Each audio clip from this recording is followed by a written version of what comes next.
6 तारीख को संघ परिवार वर्सेस मूल निवासी परिवार की लड़ाई शुरू हो गई है। और 85 और 85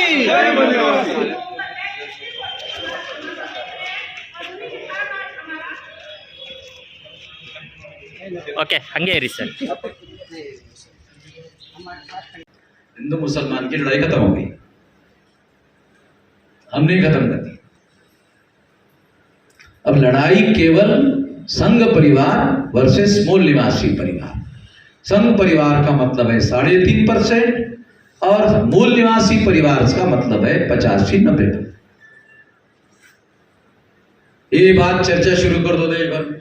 दूसरी सारे देश भर में चर्चा शुरू हो गई है, चर्चा देश में चल रही है। आप भी चर्चा को आगे बढ़ाओ। वो चर्चा क्या है?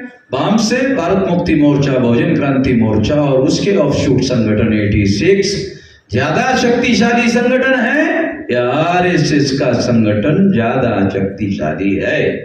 आरएसएस के लोग 6 तारीख को हेडक्वार्टर छोड़कर भाग गए। इससे प्रूव हो गया हम ज्यादा शक्तिशाली है। ये दो बातें आप लोग अपने लोग आ सकते हैं। मेरे विरोध में तो SC ST OBC का इस्तेमाल नहीं कर सकते। तो जो मैं चाहता था, क्या चाहता था कि ब्राह्मण अपनी लड़ाई खुद लड़े, SC ST OBC को फौजी बनाकर मैदान में ना उतारे। तो अब ये हालात उनके ऊपर आए हैं। अब उनके समर्थन में कोई लड़ने के लिए राजी नहीं है। यही मैं चाहता था कि अब आमने सामने हमारी लड़ाई हो जाए, देख लेंगे। साथियों, हम लोग आपको जो समझा रहे हैं वो ये मौलिक बात हजारों साल की है, 2-4 साल की बात नहीं है। ये हजारों साल की है और हजारों साल के इतिहास में जो दांवपेच ब्राह्मणों ने खेला वो सब मैं जानता हूं। इसलिए वो सारी बातें मैं अपने लोगों को समझा रहा हूं। अब मैं आखिरी बात आपको बताना चाहता हूं, कोई लंबी बात नहीं कहना चाहता। आखिरी बात क्या है कि अब SC ST OBC ये जो लोग हैं, इसका हमने संगठन बनाया। वाम से भारत मुक्ति मोर्चा, बहुजन क्रांति मोर्चा और उसके 86 ऑफशूट ऑर्गेनाइजेशन। तो देश में ये चर्चा शुरू है 6 अक्टूबर 2022 के बाद। क्या चर्चा शुरू है कि वाम से भारत मुक्ति मोर्चा, बहुजन क्रांति मोर्चा और उसके ऑफशूट संगठन 86 ज्यादा शक्तिशाली संगठन है या आरएसएस ज्यादा शक्तिशाली संगठन है? ये चर्चा देश में शुरू हो गई है। आरएसएस के हेडक्वार्टर को लॉक लगाकर आरएसएस के अंदर के जो लोग हैं उनको भाग जाना पड़ा 6 तारीख को। तो सिद्ध हो गया कि आरएसएस शक्तिशाली संगठन नहीं है। भारत मुक्ति मोर्चा, बहुजन क्रांति मोर्चा, वाम से और उसका ऑफशूट संगठन ज्यादा शक्तिशाली संगठन है। क्यों? क्योंकि हमारी ताकत को देखकर आरएसएस के लोग हेडक्वार्टर से भाग गए। कुछ लोगों ने कहा भाषणों में कि वामन मेश्राम ने आरएसएस के कार्यालय पर मोर्चा लेकर गए थे। अरे मैंने कहा कार्यालय पर नहीं, हेडक्वार्टर पर। हमारे लोगों को कार्यालय और हेडक्वार्टर भी समझ में नहीं आता,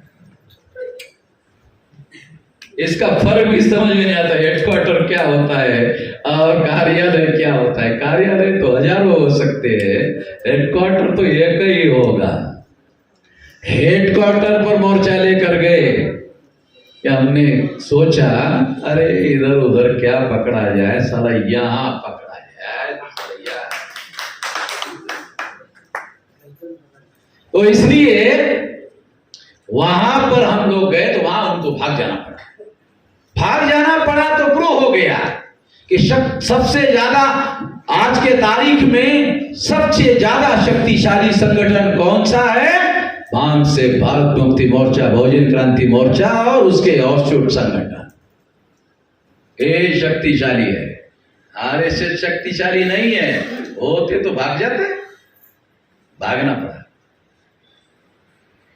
आने वाले समय में हम लोग भविष्य में आंदोलन की रणनीति तैयार कर रहे हैं।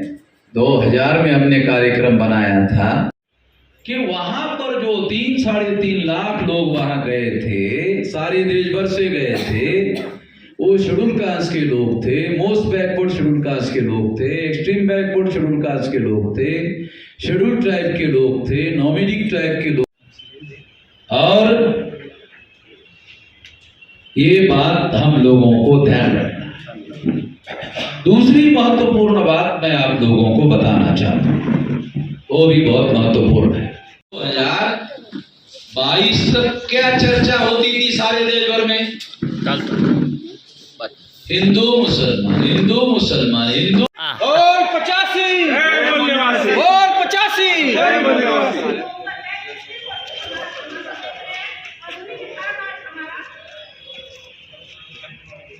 ಓಕೆ ಹಂಗೆ ಇರಿ ಸರ್.